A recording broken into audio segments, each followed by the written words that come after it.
Hey there, fellow horse lovers. Welcome back to the Daily Ride podcast. My name is Morgan. I'm your host. And in case you missed the exciting news, True Heart Healing, the nonprofit that this podcast supports, is now officially a 501c3. And that means that we are now a public charity and every donation is tax deductible. Starting now, this work is 100% powered by you and is focused on serving not just veterans and children with disabilities, but everyone in our community.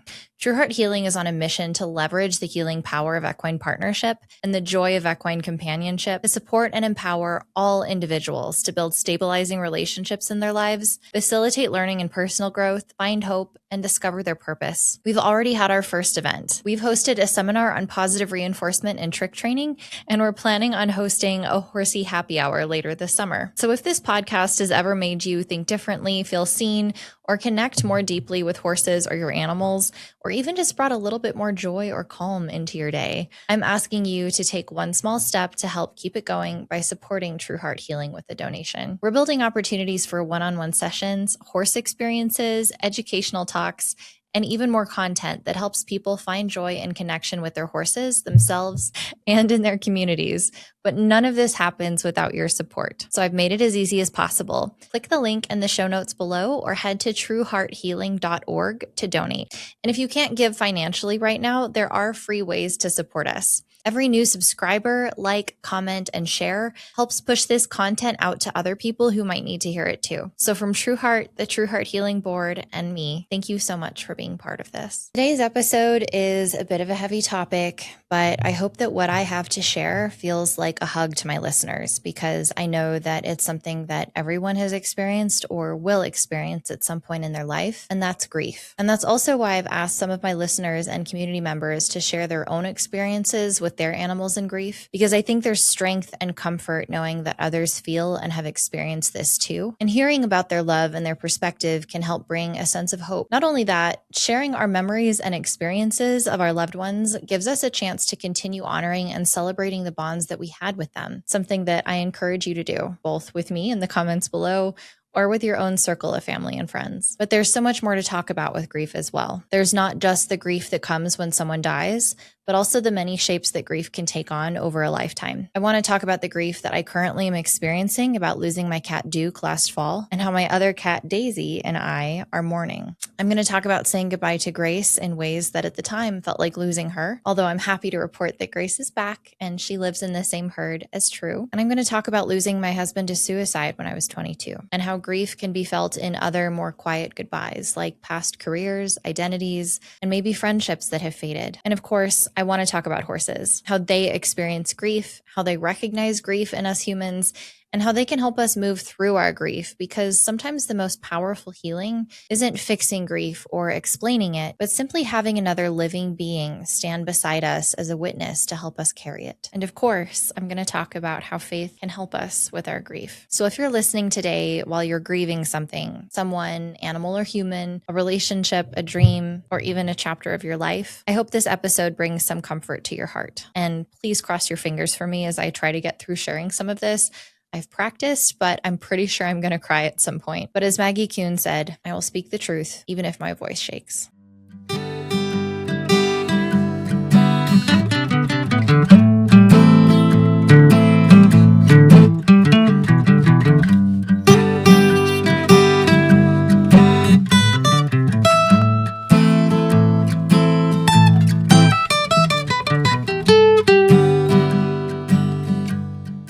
So most of us grow up thinking that grief is something that happens when someone dies, but modern grief research shows something entirely different. Grief is actually a cognitive process of learning how to live with an absence.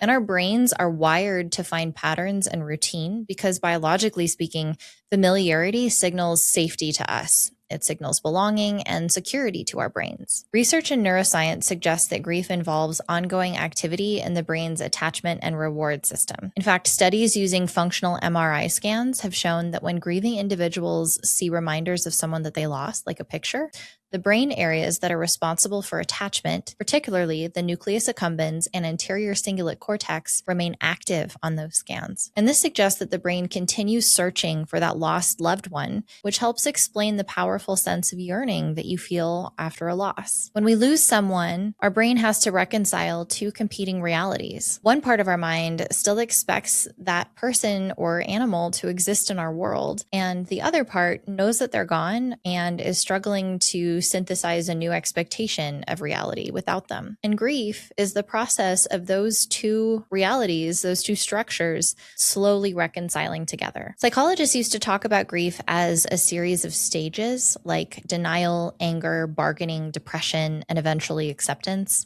And while each of those feelings will show itself throughout the grieving process for all of us, modern research shows that grief doesn't move in clean stages like that. Instead, it tends to wash over us over time like waves. Modern grief science often refers instead to the dual process model of bereavement, developed by researchers Margaret Strobe and Hank Schutt. This model suggests that healthy grieving involves moving back and forth between confronting the loss and rebuilding your life around it. Rather than progressing through stages, people will oscillate between these two different states, which helps explain why grief can feel pretty unpredictable.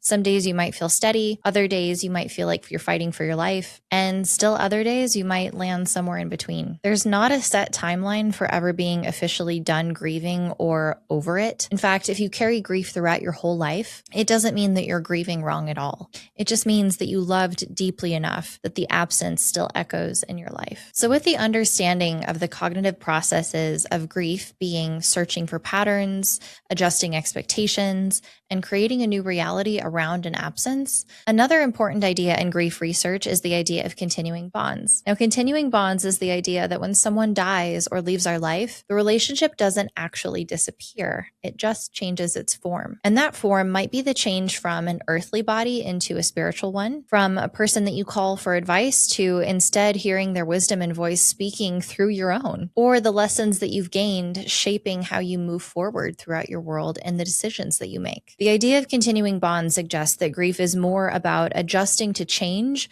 rather than truly losing something or having to let go. The continuing bonds theory was introduced by psychologists Dennis Klass, Phyllis Silverman, and Stephen Nickman in the 1990s. Their research showed that maintaining an internal relationship with someone who's died through either memories, rituals, or personal meaning is actually associated with healthier long-term adaptation rather than trying to sever emotional ties completely or get over it. One of the very few, if not the only downside of loving animals is that their lifespans are so much shorter than ours. For me personally, I'm glad this was God's design so I can truly care for my critters until their final day without them ever experiencing the grief from my loss. But as a trade-off, as they're human, I know that I will someday have to experience their loss from my life instead. For me personally, my animals are my children, and their well-being and experience is something that I spend a lot of time worrying about. I consider them as equal family members in my life, and often I'm guilty of prioritizing their health and wellness above my own. I'm sure some of my horsey listeners can relate to paying for their horse's chiropractor or massage visits more often than you do for yourself. But I've also seen theories about how animals are actually souls that were meant to be our children, and instead they took on an animal form just to be near us in this earthly lifetime. And I'm not certain if I personally ascribe to that theory, but I can tell you without a doubt that I love my critters deeply, and I do consider them my children, and I don't hesitate to do whatever I can to make sure that they know that they're loved every second of the day. Considering our pets as family also has a scientific basis too. Research actually shows that losing a pet can trigger grief responses identical to losing a human family member. And this completely made sense to me because for many people, including myself, pets function as true family and attachment figures in their own right.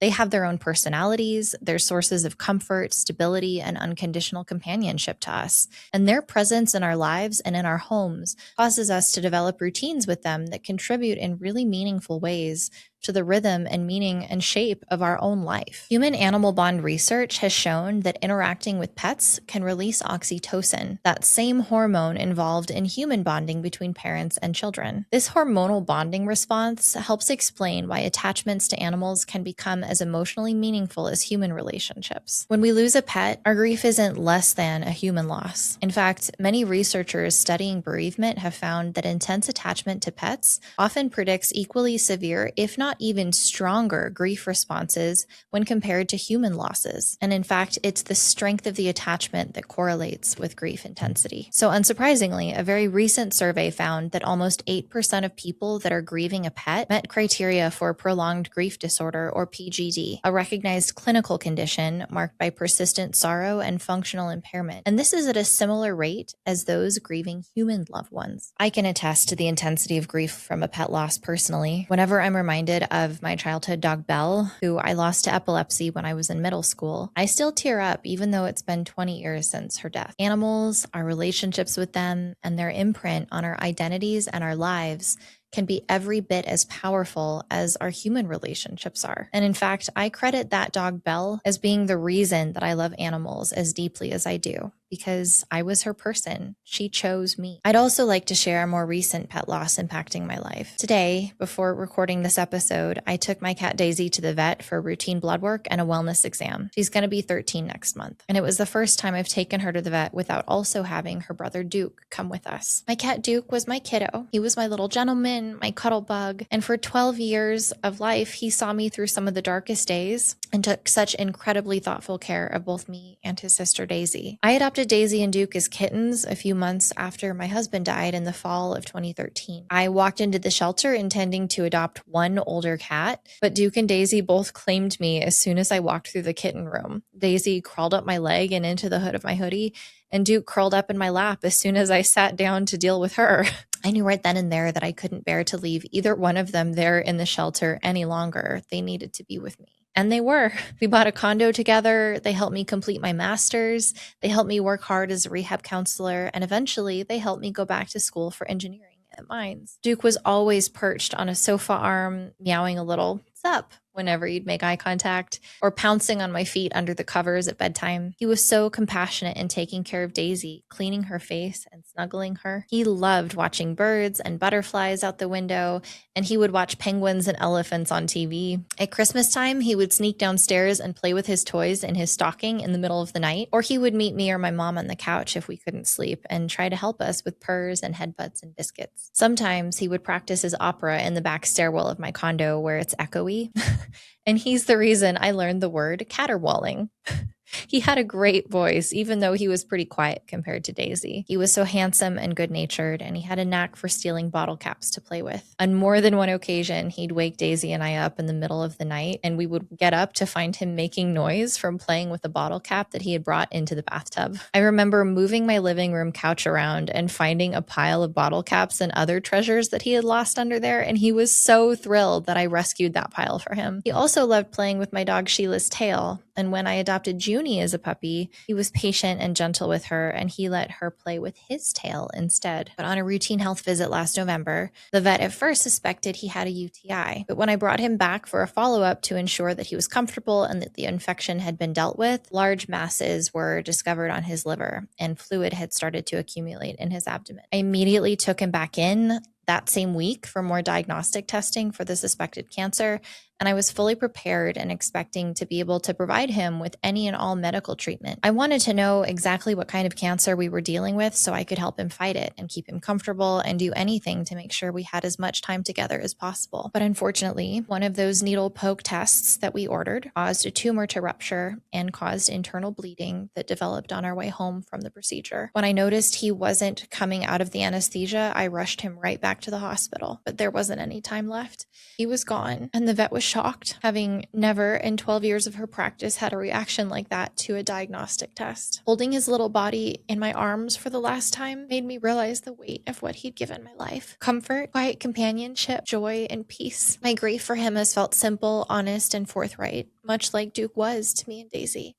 And though I know I was doing my best to advocate for and care for him, I often still feel like it was my fault, even though I had no way of knowing that losing him from a testing procedure was a risk. I mean, even the vet didn't know. And if I hadn't done the testing, when I eventually did lose him, I would have blamed myself for not investigating further. Grief can be really cruel that way, but it's our brain's way of searching for a reason or a thing to point at, something to blame, to help us make sense of what feels like an impossible scenario. It doesn't just stop at me, though. Animal behaviorists have documented that many social animals, including cats, horses, and primates, show measurable behavioral changes after losing a companion. And these can include searching behaviors, vocalizing, changes in appetite, and altered sleep patterns. And researchers describe these responses as a separation distress, a biological reaction rooted in the same attachment systems that drive bonding. But more than separation distress, spiritually, I know that what we're seeing is grief. And it's no surprise that I've seen that all in Daisy. Daisy searched for Duke for about a month after he passed. She would walk around the house calling for him, and she would use her speech buttons to ask me where he is. And to this day, we still use those buttons to talk about Duke. And this makes sense to me because Daisy and Duke came home with me when they were 2 months old, and they had never spent a single day apart from one another since then. Because of my training with speech buttons and Daisy, I've been able to explain to Daisy that Duke is gone, but it breaks my heart to know that she is feeling exactly what I'm feeling. I've been grateful that Daisy and I can talk about Duke together and remember what he was to us both and how deeply we both love him. But we're both feeling his physical absence from our home and from our lives, so creating a new normal has been something that we're both still working on. I still sometimes hear the bell on his collar at night,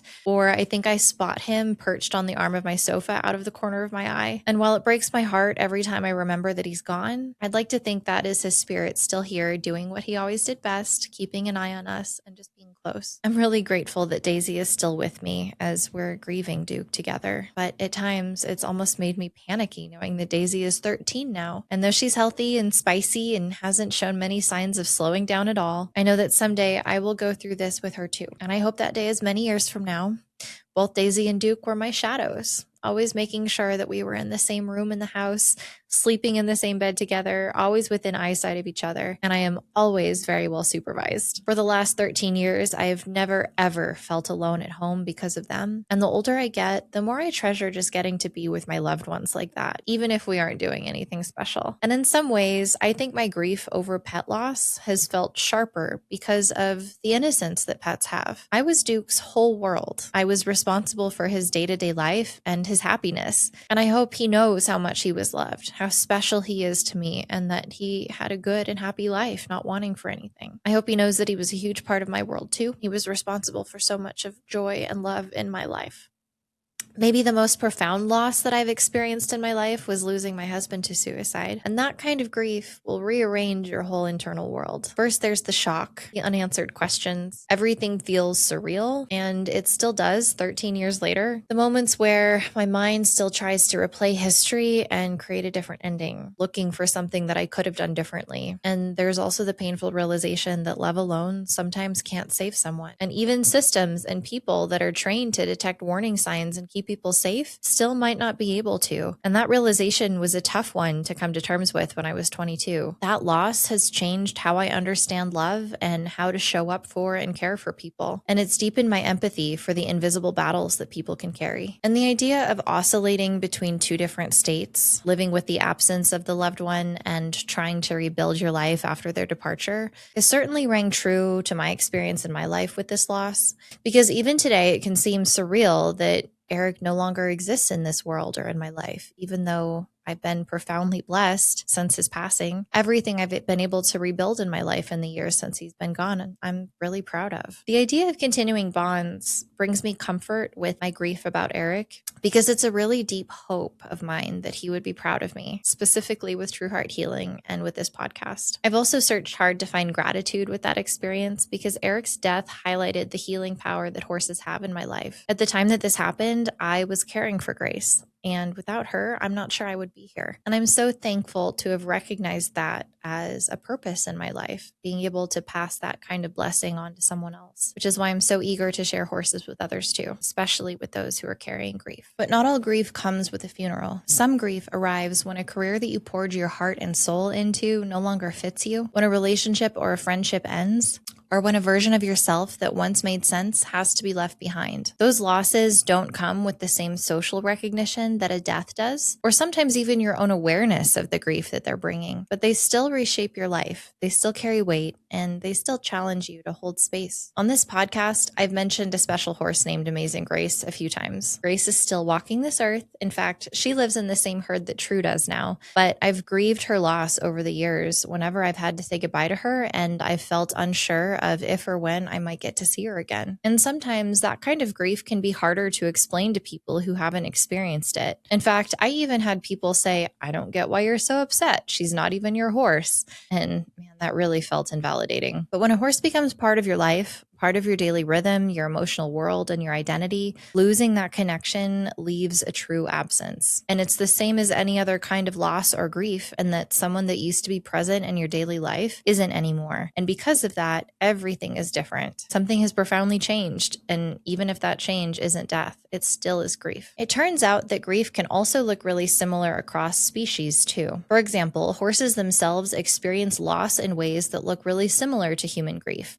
Studies observing horses 24 hours after losing a herd companion showed clear behavioral changes. They became more vigilant. They vocalized more. They changed how they interacted with other horses and with their humans, sometimes seeking out more attention than usual or withdrawing when they would normally be interacting. Equine behavioral studies have shown that horses exhibit measurable stress responses after separation from bonded herd members, including increased heart rates, cortisol elevation, and changes in movement and social behaviors. And because horses evolved as herd animals, their nervous systems are highly tuned to social stability and connection. I've witnessed this for myself. When True was 3 years old, an older horse in her herd, who she had gotten to know and enjoy interacting with, was owned by her friend, broke a leg out in the pasture. The vet immediately determined that that break was such that the repair and rehab wouldn't have been possible. And so our friend made the necessary decision to euthanize that horse as a last act of kindness, dignity, and love for him. She selflessly prioritized his comfort over her own broken heart. True and I witnessed this whole awful ordeal, and I was unsurprised to notice that her behavior in the days afterwards was different. She spent more time seeking out quiet moments with other herd members when normally she would be playing or zooming around, and I caught her napping and resting in closer proximity to her other friends. It seems like grief requires the same kind of intentional rest and community support for both humans and horses. And this is again unsurprising, as horses are deeply social animals and their world is built around connection with each other. And when that connection with the physical body ends, they feel that disruption in the same way that we do. And this is why it's so powerful that horses often show extraordinary sensitivity when they sense that a human is grieving. Horses are masters at co-regulation with each other and with their humans, and this can be uniquely comforting throughout grief. And it also might explain some of the proximity-seeking behavior with others in her herd that I observed when True was grieving. I've taken advantage of this in my own life. Simply being around True always makes me feel better, and I'm glad that being around other horses could help comfort her too. Studies of human-horse interactions have found that spending time quietly with horses can reduce human stress hormones and lower their heart rates. Some studies have also observed synchronization patterns between horse and human heart rhythms during calm interactions,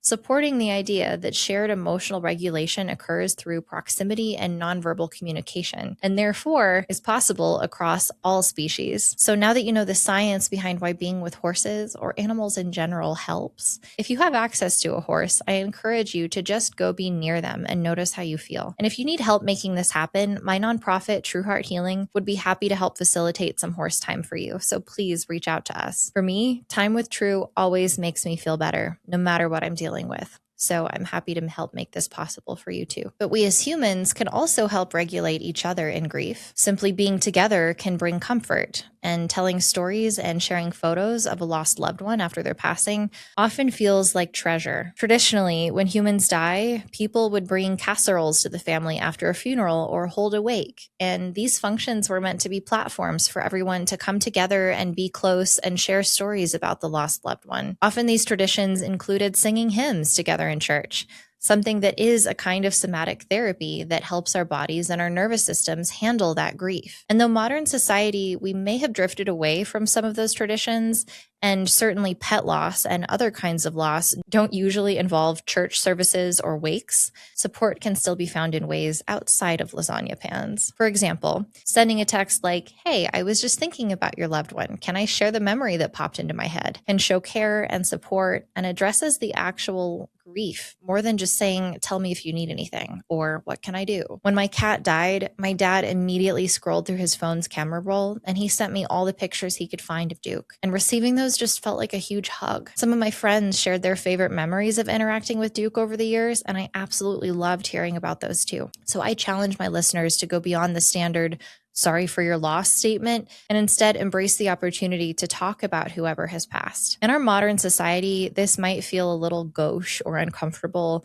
because it risks bringing up some emotions and some tears. But asking someone, "Would it be okay to talk about them?" or "Can you share your favorite memory of them with me?" allows the person the space to mourn with you and integrates that loss through storytelling. Each person is different, so for sure, ask permission. But often being able to talk about the loss with people who care can bring faster comfort and healing rather than having to choke back tears and present to the world as if everything is fine when it really doesn't feel that way. I love the theory of continuing bonds because of the hope that it brings. And I think it speaks to one of the universal questions that grief stirs in all of us, which is, where is my loved one now? What happens to them after their earthly physical body has died? Now, I personally am Christian, so I'd like to share some scripture and what I consider proof of animals being in heaven. But for any of my listeners that might be of other faiths, I want you to know that you are welcome here, and I want to acknowledge and invite you to explore how grief shows up in your faith, and specifically how animals or horses might be represented in your faith and spirituality as well. I believe that horses have spiritual power, and I would love to learn more about what that might mean to you and your faith and your beliefs. So if you've lost a pet and you do believe in heaven, I hope it's comforting to know that animals seem to be a part of the Christian heaven. In fact, animals and horses specifically appear again and again in the Bible.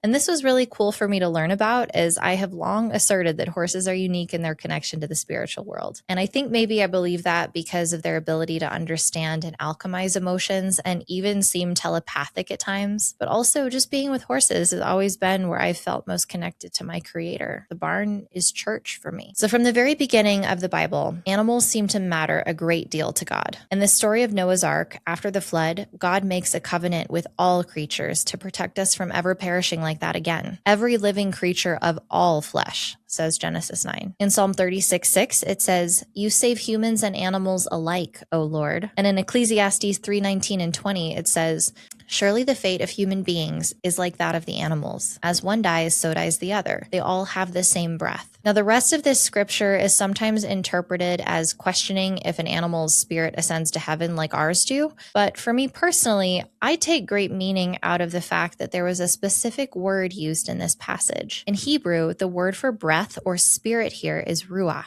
And that's the same word that was used in the Bible for the breath of life that God gives. So therefore, I interpret this scripture as recognizing that animals share with us humans that same breath of life that's given by God. In Isaiah, there are also prophecies of the new restored earth, the future kingdom of heaven, the ultimate promise in Christianity. And what's cool about reading about these prophecies of heaven is that animals are specifically part of the plan. "The wolf shall dwell with the lamb, the calf and the lion and the fattened calf together. They shall not hurt or destroy in all my holy mountain," says Isaiah 11:6-9. "The wolf and the lamb shall graze together. The lion shall eat straw like the ox," says Isaiah 65:25. And horses specifically are referenced. I know people assume that the book of Revelation is all metaphor, but I think most horse people understand that God made horses so perfectly that there's a strong likelihood that this could be literal. Revelation 19:11-14 says, "Then I saw heaven opened, and behold, a white horse. The one sitting on it is called Faithful and True, and the armies of heaven were following him on white horses."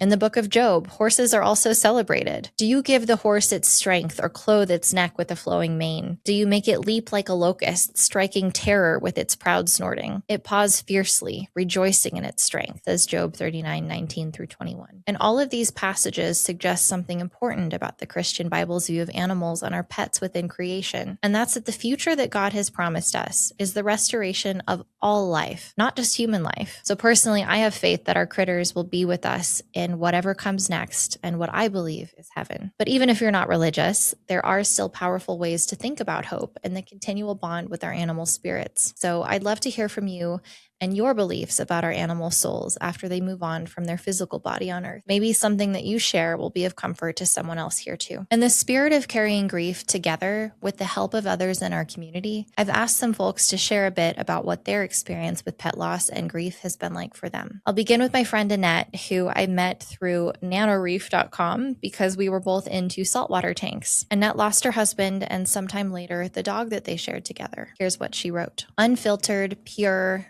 raw. I'm not talking about juicing, unconditional, loyal, unwavering. These are the words I use to describe love from a dog. My dog that I lost 6 years ago. Hagen, a party-colored Cocker Spaniel. Friendly, happy-go-lucky, always greeting with a smile and jumps in his steps. I shared him with my husband, Don. We picked him out together before we were married. Hagen was always by his side. Due to health issues, I lost Don almost before 3 years of marriage. In dealing with my own grief, Hagen would come to me while I was crying, not licking my hand, but licking my eyes where my tears were flowing like rivers. He was trying to help wipe away my tears. Daily in the evenings, he would walk to our bed and lay down on Don's side. This would make me cry. He would sniff his clothes. At one point, he knew not to look for Don anymore, but I comforted him with hugs and kisses. About a year later, I recognized that I could not go on thinking about Don day in and day out. I had to consume my mind with something else when I was home alone after work, so I started a saltwater reef tank. I was engulfed in research on the fish and animals. I bought a very specific coral online, and it was called a rock flower anemone. It was tricolored with striping and it glowed. This was the first time since Don's passing that I felt like there was still something beautiful in life. Thankfully, Hagen got me up in the mornings as I had responsibilities to take care of him. And the reef hobby helped save me mentally, as did my dog Hagen. Fast forward, Hagen starts acting strangely. One time while I was bathing him, he acted funny as if he didn't know me and he was growling. And later, he was piddling down the stairs and on the floor just after I'd let him outside. I thought maybe he was just getting old, like he couldn't hold it. And at times I would get really mad after stressful days at work when I would come home to a kennel and a dog that were sopping wet. But sometime later, I witnessed him having a seizure on my bed, and then it all made sense. Unfortunately, I had to put him down when they discovered he had cancer. They gave him the first shot to help make him sleep. I was relieved. It was the first time that I'd heard him actually sleep soundly, snoring. And then came the final shot. And I felt so guilty for treating him that way. I knew Hagen was an angel with Don in heaven. In the last 6 months, I decided to ask Hagen if he could forgive me. That same day I asked, that night, I saw him in a dream. In the dream, he had peed in my living room, a large, monstrous 2x4 puddle.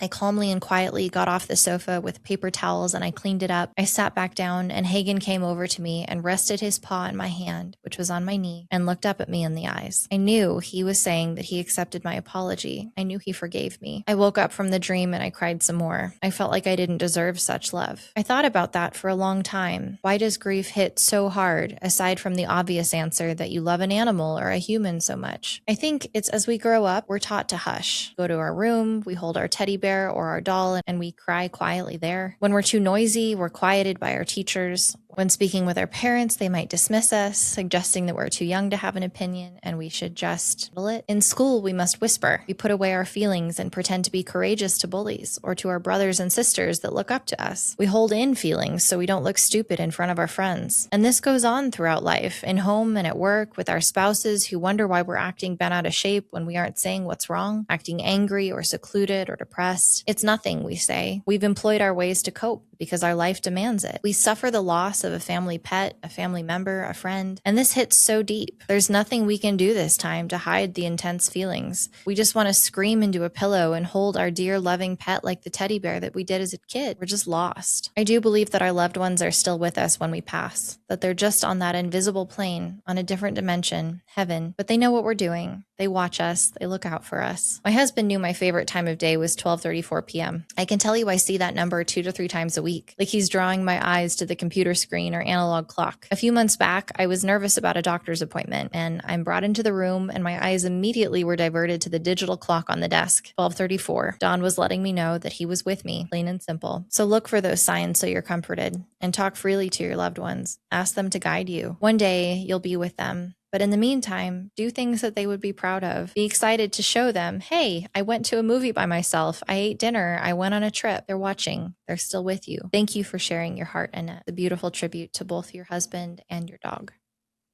Next, we have a contribution from Jeannie, one of the program directors at the Remount Foundation. Jeannie wrote, "When Morgan asked me to write something about the impact of death of a horse that has been important in my life, I said certainly, without deeply considering the topic. But as she reminded me that time was near and that she would need the composition, I began to give more thought to the depth and importance. I've lost several horses that have impacted my life, 4 of them in this past year alone, so the grief of the loss is very fresh. Horses are very special in their ability to connect soul to soul with humans, and I'm deeply grateful for their presence in our lives. So whether we've had them in our lives for decades or only for a short time, the loss of personal horses is poignant, evoking deep, painful sadness, and yet, at the same time, deep gratitude for the gift that they were in our lives. Their personalities and memories of them and their time with us are treasured, and many tears are shed. Over time, the pain softens, but memories that maintain their ability to evoke tears and gratitude still survive. I'm also blessed to be a program director for an equine therapeutic nonprofit, Remount Foundation, working with active duty and veteran military and their families. Losing program horses is another level of loss. Program horses may touch thousands of lives that end up spreading around the world. They become warriors and saviors in the battle to save lives and heal souls. When a horse that has helped participants walk from darkness into light dies, it is a huge loss that's felt in the community of warriors around the world. And yet, once again, that loss is tempered by the deep sense of gratitude for that special horse, that special soul that helped them make that journey into the light. I find as I'm writing and pondering that deep gratitude is the place where I reside after the initial pain of grief has diminished. Thank you so much, Jeannie. That was so beautifully said.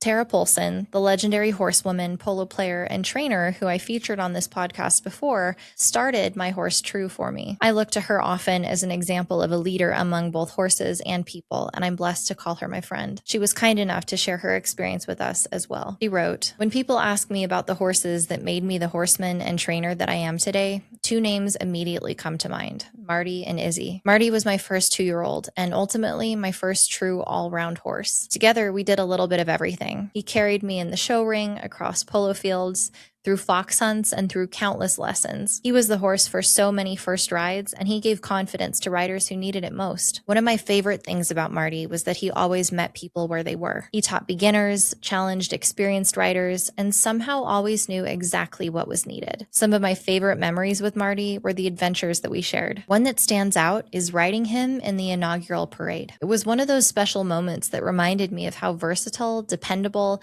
and willing this horse was. No matter what I asked of him, he showed up with his whole heart, and he made me look better than I probably deserved. He was the kind of horse that gave you confidence simply by being beneath you. I was blessed to own Marty for 26 years. He passed away just 12 hours after giving a lesson to a young girl, doing what he had done his entire life, taking care of people. There is something fitting, though bittersweet, about the fact that his final day was spent teaching and giving to others. I think about him every day, and I still find myself reaching for memories of him when I need perspective, patience, or a reminder of what a truly great horse can be. The other horse who left a lasting mark on me was Izzy, but part of her story actually begins with her mother, who was the first reining horse I ever rode. I didn't own her, but she changed the way that I looked at horses in training. She showed me the value of reining fundamentals, which was balance, softness, body control, responsiveness, and willingness. And that experience gave me the vision that every horse I start and train should have those basics in their foundation, regardless of their discipline. To this day, those principles remain at the core of my training program. So Izzy carried that legacy forward. She was an incredible all-round horse in her own right, and later she became the mother of Callie and Delta. Watching her pass along her athleticism, talent, and heart to the next generation was something special. And through Callie and Delta, I still see pieces of Izzy every day, and I'm reminded that the influence of a great horse doesn't end when they're gone. Grief has taught me that we never really stop loving the animals that we lose, and because of that, we never really stop carrying them with us. Marty and Izzy helped shape not only the rider and trainer that I became, but also the horses that I own and that I train today. Their lessons, personalities, and influence are still present in my barn every day. Losing them left a hole in my heart, but it also left me with immense gratitude, because how lucky am I to have loved horses so deeply that I still miss them years later. Their stories didn't end when they passed. They continue through the horses that they influenced,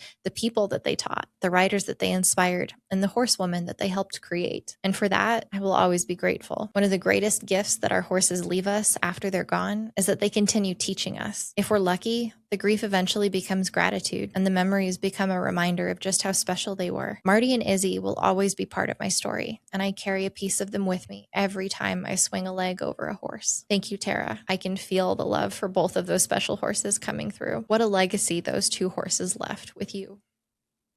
Noche Miller has also been featured on this podcast multiple times for her work on not just tricks, but reading whirls on horses. Noche recently lost her heart horse, Rusty, with whom she secured a Guinness World Book of Records for most horse tricks performed in 3 minutes. So here is what she shared about that experience. When Rusty came to me, he was an obvious gift from God. Everything I didn't know I needed, all rolled up in a horse who was practically perfect. Yes, he challenged me. He was one giant challenge, all rolled up into a fiery red horse. But he challenged me in every way that I needed to be challenged. He steered my life in ways I never would have gone if I hadn't needed to find a way to work with him. Together, we accomplished everything that we set out to try. He was my boy, everything I needed and wanted in a horse. Watching him go down in front of me ripped a hole in my soul. I screamed, I cried, I begged my boy to come back. I laid there and I clung to him until the last drop of warmth was gone. Everything that was my horse had left. He wasn't coming back. Accepting that was hard. It is hard. I see pictures of us together and I think of things that we could be doing, and it hits me anew every time. Things that we had accomplished seem hollow and empty compared to the years that we still should have had left. The future that I had planned for us together is gone. And I've lost horses before. Great horses who I loved, I think, as much as I loved Rusty. Seeing pictures of them hurts less now that time has passed. An ache instead of a hot burning pain. So will the pain of losing this horse dull too? Is this one different? Or do I just not remember how terrible it was in the past, in the early days? God gave me that horse. God has personally sent me all of the best horses. Coyote, my best boy of many years, can't be left out here. He was amazing, and another one sent carefully and specifically to fill a spot that needed filled. There's not one drop of doubt or question in my mind that both horses were special gifts from God. So does that mean that he had a reason for taking them both so soon? Will I understand someday why they had to leave? What I do know is that he will fill the void with other horses, the ones that are yet to come, the ones who are here already but without the bond yet that Rusty and I shared. It is far better to suffer the pain of losing an amazing horse than to have never had that horse at all. A great horse is a blessing from God. Taking a hold of that blessing and wringing the absolute best that we can from it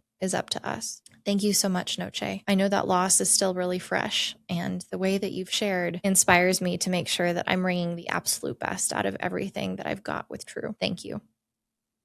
Alyssa is a good friend of mine, and Grace and I spent many long summer days racking up trail miles riding with her as she processed the grief of losing her heart and soul horse, Cosmo. She has been gracious enough to share what that has been like for her with us. She wrote, "If you knew me, you knew my special gelding Cosmo. He wasn't just a spirited tricolor Tobiano horse. He was a huge part of my identity, and if I'm honest, the very best part of it. He was my silly side, the horse who would nod, bow, or rear high into the sky at my cue, or oftentimes just because he could. He loved to buck. Not to be naughty, though he was that, but more so, he just loved to feel his own strength. And I'd laugh until my stomach hurt as he flung his heels into the air and twisted his body into all sorts of creative shapes with oomph. He was my carefree side, flying bareback down old country roads with nothing but a halter, the wind in my hair. Somehow, we were always outrunning every worry that I carried. He was, hold on, that word was. What a gut punch it is to say was instead of is. I have to gather myself as that past tense brings me to tears. He was my soul horse. He was moonlit rides, where the white patches on his coat glowed so brightly they seemed to reflect the moon itself, and I was completely in those moments. I was fully present. He was my favorite thing in the world. But more than that, he was the place where all of my hurt had somewhere to go. Sadness, fear, frustration. Somehow it all became joy, and I had the greatest sense of peace when I was with him, no matter how I had felt before showing up next to his warmth and commanding presence. I grew up in a home where hearing shouting and feeling very sad and hopeless while walking on eggshells was normal. Emotions were often far too big for a young girl to carry. Cosmo never asked me to explain any of it. I never felt judged. I could feel fully seen and somehow still feel completely loved. He was the one place I felt completely safe, completely understood, completely accepted. He knew every part of me, even the hopeless, broken parts,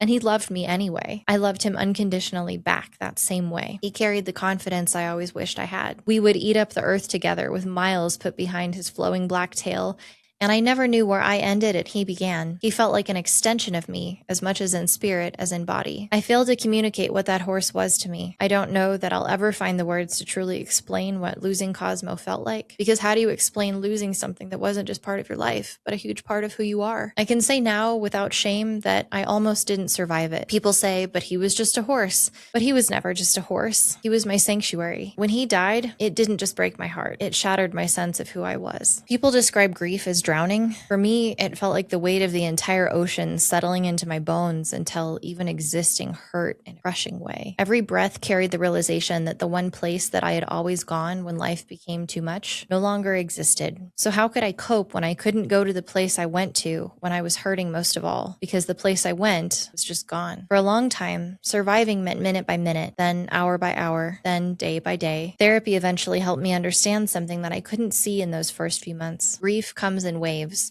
And while the waves never completely stop, they don't stay that immense size forever. And even if large waves still crash into you, the interval that they do isn't as frequent. It's been 6 years now. I still don't think grief is something that you get over. I think you somewhat just learn how to carry it. Most days, it's quiet with small waves. Then something catches me completely off guard, and for a moment, I'm right back there drowning. Like sharing about him now, the pain hurts so badly I can still feel it like a large wave crashing into me, driving me down. I still miss him with every part of me. Losing him also changed the way that I love. I worry about the cost, and I really don't want to be vulnerable now. But love doesn't work that way. Love has always required vulnerability. It always will. If someone offered me one more chance to have Cosmo, knowing exactly how it would suddenly and unexpectedly end, I still wouldn't hesitate. I'd choose him every single time.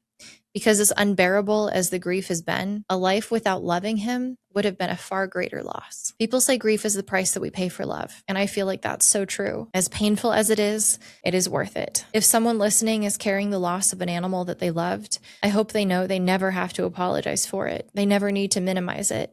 And there's no timeline that you should be better by. There's no right way to grieve. You simply keep putting one foot in front of the other until one day you realize you've made room to carry both the painful ache of missing them and the gratitude and warmth of having loved them. Cosmo still defines what the word love means to me. I feel so lucky to be able to say that. I'll never stop missing him. I'll never stop loving him. I'll never stop being grateful that I got to experience a love so profound that 6 years later, the grief can still take my breath away. And I truly believe this. The love that they give us never leaves. It becomes part of who we are. It changes the way we love, the way we live, and the way we see the world. And we will always miss the world that they were a part of. I believe with all my heart that one day I'll wrap my arms around his neck again. And someday you too will have the necks of all that you loved most and lost right there again, waiting for your arms to be flung around them one day too. But until then, if you're grieving, I see you. I know your pain, and you are not alone. Signed, Cosmo's lesser half, Alyssa. Alyssa, I don't think you're his lesser half at all. I know how painful it is. And thank you so much for sharing your heart. As painful as it is, I'm inspired by hearing the hope and all of the love and everything that you wrote. So thank you. Finally, Rebecca, a friend and horsewoman who's spoken on this podcast before, shared about losing her horse and her dog last summer. She wrote, "My world dramatically shifted the year I had to say goodbye earthside to my canine companion, Maggie, and then a few short months later, my baby horse, Pearl. I had gotten the news that Maggie had cancer the previous year and attempted to slow its progression, but I knew time was ticking. As for Pearl, I knew early on that she would likely have a shorter life with mixed seasons of thriving and decline, but I didn't know that the end was fast approaching. Both of them got me through some of the most challenging and exhausting seasons of my personal life. Facing emotional, mental, and spiritual turmoil for a prolonged period of time, I would say that the both of them served my needs on a daily basis, whether I was at the barn with Pearl or at home with Maggie. A constant supply of love and affection, and in turn, their dependence on me to meet their needs. To lose them both almost simultaneously was a blow that I wasn't ready for. Walking without a shadow of a four-legged behind me, going to feed and realizing they're not there, or just feeling the longing for their presence with no way to receive it. The void of their absence is palpable. As tears fill my eyes, my throat swells, and a pit is in my stomach. Because for 12 years, their hearts beat along with mine, and then suddenly they stopped, and I'm left alone. It's just shy of a year that I lost them, and I still feel it daily. Sometimes more, sometimes less. Throughout the years I had them both, some of my most memorable moments with them is sharing them with my sweet daughter. Maggie was basically a babysitter, constantly checking on Virginia, comforting her when she would cry, letting her dress her up and play with her, and of course, nap together. Pearl, on the other hand, was Virginia's first trusty steed, and the only time she was scary to Virginia was when she would do a full body shake. Pearl gave Virginia confidence with riding, brushing, feeding, and mucking, and care for horses. I always joke that Pearl and Maggie had the same gentle spirit, that they were cut from the same cloth, but they were teaching her the valuable lessons that all of our beloved animals teach us throughout life. I believe God gives us our animals specifically. He knows and sees our needs, and He is a good father and provider. Horses have been in relation with humans for so long. They're mentioned in the scripture so many times, and specifically in times of battle when strength and grit are necessary. But what we all know is that in order to ride a horse fiercely into battle, requires a trust and a bond. Having said that, we can't know exactly what heaven will be like, but I do know God is intentional with everything that He does, including our bonds with our pets. We are the crown of His creation, and I believe with our original job to rule over all creatures of the earth, that being with our animals in harmony is a form of praise to Him. It can be worship. I believe the heart of God loves all that is good, loves all that we do to honor Him, which includes being reunited with the creation that He lent us here on earth to bond with and praise Him with. I genuinely believe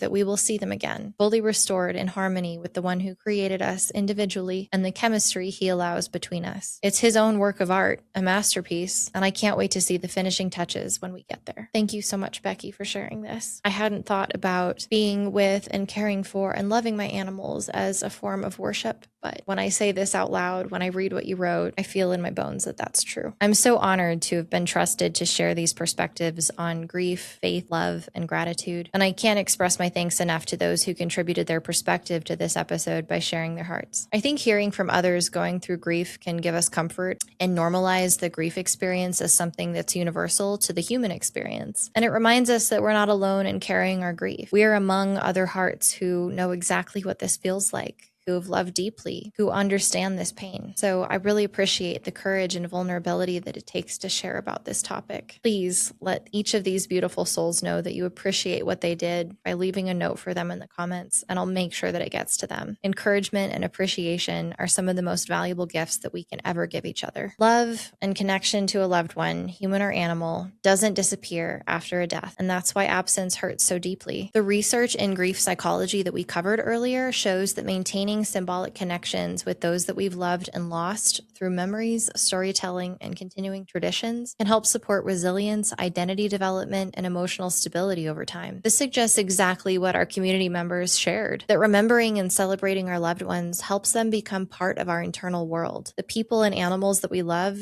shape who we become, and we carry them with us always. I definitely heard this theme over and over. Our loved ones' influence continues through our choices, our memories, and the way that we care for others. And over time, our grief changes into gratitude and changes us to be more tender in savoring our time with our animals and our loved ones. So in that sense, grief isn't the pain of losing someone we love. Grief is the transformation of that love into something even bigger. And that kind of love never ends and never leaves us. So if you're grieving something today, a person, a horse, a pet, a relationship, or even a version of your life that didn't unfold the way that you hoped it would, please remind yourself with kindness that grief is not just pain or loss. It's a sign that you truly loved, and that love will never leave you. As Winnie the Pooh said, how lucky am I to have something that makes saying goodbye so hard. I encourage you to reach out to those in your life, or even me, and talk about grief if you're carrying it. And there are so many wonderful resources to help support grief all over the country. So please look into it. I encourage you to lean on your family and friends. And I always say therapy is a great idea for anyone in any season of life. And of course, if you find yourself really struggling mentally, please don't hesitate to contact emergency services. I'm not familiar with those services in other countries, but in the United States, 911 or the Suicide and Crisis Hotline at 988 are great options. Grief can be heavy, but God made you to be strong. You are worthy, you are loved, and you belong here. Thank you for joining me on today's episode of the Daily Ride podcast. If you enjoyed this episode, please like, subscribe, and share it with someone that you love. And if it's on your heart to help back True Heart Healing's mission to educate, spread joy, show love, and inspire hope, your donation would be so greatly appreciated. Every dollar helps make it possible for me to get out there and go be a blessing to someone. So thank you for being here. And until next time, enjoy the ride.